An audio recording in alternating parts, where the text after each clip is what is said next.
Come to the circle, goddess of Mu. Come to the circle. I'm calling you.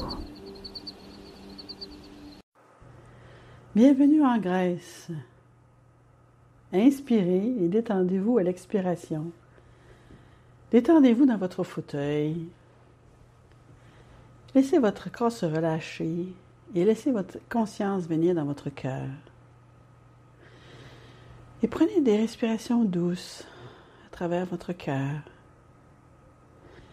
Et sentez simplement votre poitrine se dilater et se détendre. Et votre cœur s'ouvrir de plus en plus. Il y a une raison pour laquelle votre cœur vous aide à respirer, à penser et ressentir. Laissez-le être votre ami, votre allié, votre guide. Laissez-le vous amener à un endroit de confiance et de douceur, de disponibilité, de conscience, d'abandon, afin que vous ouvriez non seulement votre cœur, mais votre être tout entier, que vous l'ouvriez pour recevoir l'amour qui est ici dans la pièce pour vous, avec vous, et qui vient de l'entourage de Crillon, des anciennes et des ancêtres, qui viennent tous soutenir notre voyage sacré et magnifique.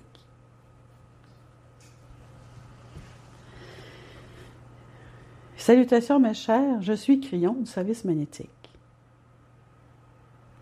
Pour celles qui nous écoutent, c'est le début d'un moment particulier. Je suis entourée de ce que vous appelleriez des déesses, des femmes qui ont décidé d'investir de leur temps pendant un certain nombre de jours pour découvrir des choses qu'elles ne connaissaient peut-être pas sur elles-mêmes.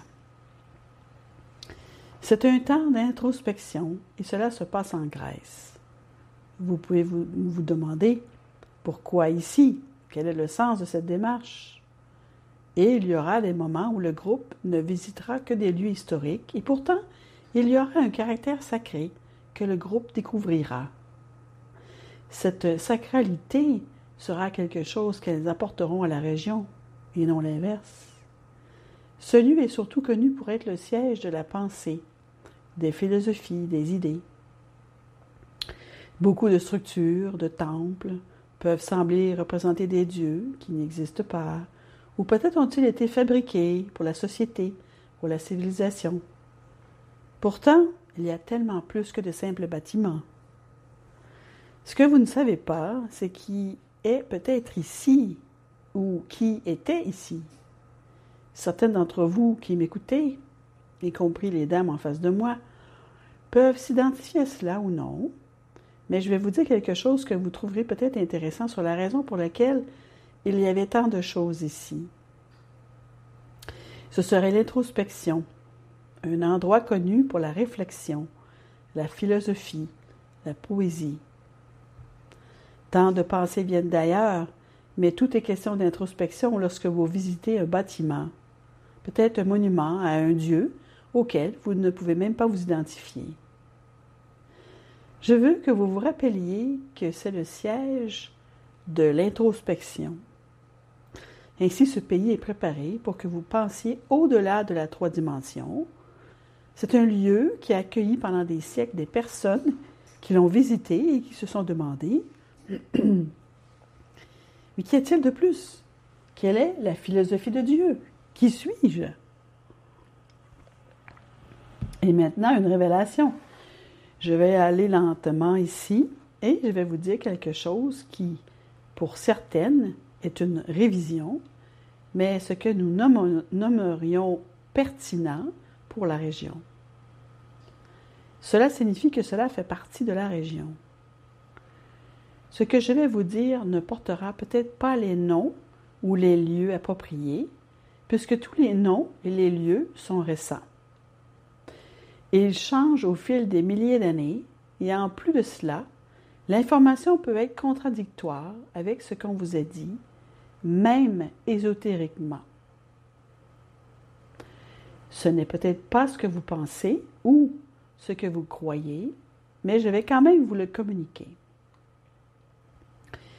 Si vous jetez un coup d'œil à votre lignée complète, mesdames, sachez que beaucoup d'entre vous ont commencé dès le début. Beaucoup d'entre vous étaient des lémuriennes. Celles qui écoutent, y compris cette voix, peuvent très bien avoir cet attribut. Vous êtes de très vieilles âmes et nous l'avons déjà dit. Lorsque la Lémurie a commencé à s'enfoncer dans l'océan, passant de la majesté d'être un mini-continent pour finalement n'être que le sommet des montagnes sortant de l'eau, aujourd'hui appelé Hawaï, lorsqu'elle a commencé à s'enfoncer, toute la population est partie. Le naufrage a été progressif, année après année. Il y avait moins de terre, moins de terre, moins de terre. Et c'est quelque chose qui plaque littéralement chez l'individu la peur de voir sa maison engloutie par l'eau, alors que le sol sous ses pieds commence à gronder avec les volcans et à glisser dans l'océan, petit à petit, petit à petit. La peur est que vous perdiez tout, y compris vos vies, vos enfants, tout. Et donc, les Lémuriens ont pris les canaux, et le reste, nous vous l'avons dit, c'est de l'histoire. Et ils sont allés partout sur la planète. Les courants les ont surtout emmenés vers le sud. Ils ont débarqué sur l'île de Pâques, en Nouvelle-Zélande, sur la côte ouest des États-Unis, et dans d'autres endroits aussi. Nous vous avons dit ceci, finalement, au cours de milliers d'années, ils se sont répandus sur toute la planète et leur lignée s'est étendue. Mais ils avaient quelque chose en commun. La cache leur a dit qu'ils étaient plus heureux sur une île.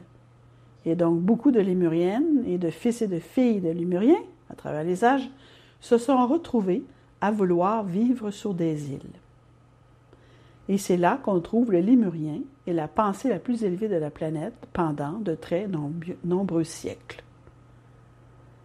N'est-il pas logique que ce à quoi ils étaient habitués s'imprègne dans la cache et que vous vouliez recommencer?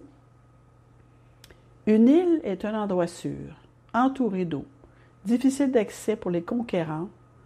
Elle permet la libre pensée. On peut y être en sécurité. C'est là qu'ils avaient élevé leur famille précédemment et vous les avez retrouvés sur des îles. Mes chers, il y a quelque chose d'un peu dangereux dans le fait de vivre sur une île et c'est que durant des milliers d'années, de nombreuses îles disparaissent comme la Lémurie. La plupart du temps, c'est par l'action des tremblements de terre ou des volcans, la tectonique des plaques. Utilisez le thème que vous voulez. Et une île va couler.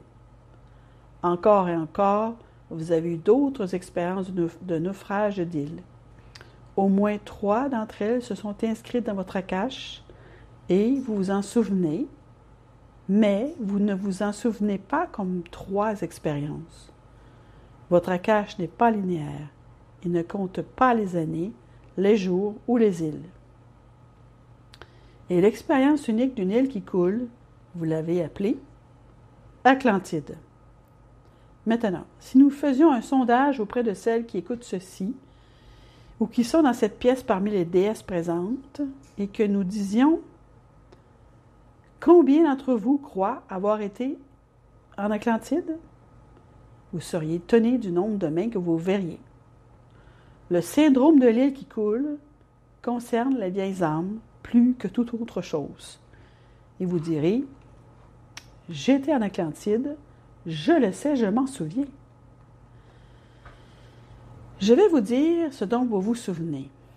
Vous vous souvenez de la peur d'une île en train de sombrer, depuis la Lémurie jusqu'à la plus récente, et c'est ce dont je veux vous parler. L'expérience la plus récente d'une île qui coule n'était pas loin d'ici. C'est en Méditerranée, avant qu'elle ne soit recouverte par l'eau. Pourquoi aurait-elle été recouverte par l'eau, puisqu'il n'y avait aucune activité volcanique en Méditerranée? Regardez ce qui s'est passé en Gibraltar. Si vous regardez la carte aujourd'hui, vous verrez que Gibraltar est une minuscule ouverture, et cette minuscule ouverture a laissé entrer l'océan pour former la Méditerranée. Oui, il y avait de l'eau dans la Méditerranée avant naturellement, en provenance d'autres sources, et donc il y a toujours eu de l'eau, mais pas autant que lorsque Gibraltar s'est ouvert à cause d'un tremblement de terre. Il s'est ouvert et l'océan s'est déversé, et cette île sur laquelle vous viviez, en sécurité, habitée de penseurs, de lémuriens, et que vous appelez maintenant Atlantide, se trouvait dans la Méditerranée et a été rapidement inondée. Pas lentement, mais très rapidement. Et ceux qui ont pu s'échapper sont venus ici. Maintenant, vous connaissez peut-être un peu l'histoire de ce qui est ici. Il est intéressant d'un point de vue ésotérique que les humains agissent comme ils le font. Et le naufrage de cette île, qui n'est pas l'Atlantide, mais qui, pour vous, était l'une des nombreuses îles et la plus récente, a suscité une grande colère. Qui était ce Dieu qui voulait à nouveau provoquer cela? Et donc, il y avait, comme vous le dites, une propension à penser plus en profondeur et à dire que peut-être Dieu n'est pas Dieu et qu'il y a peut-être plusieurs.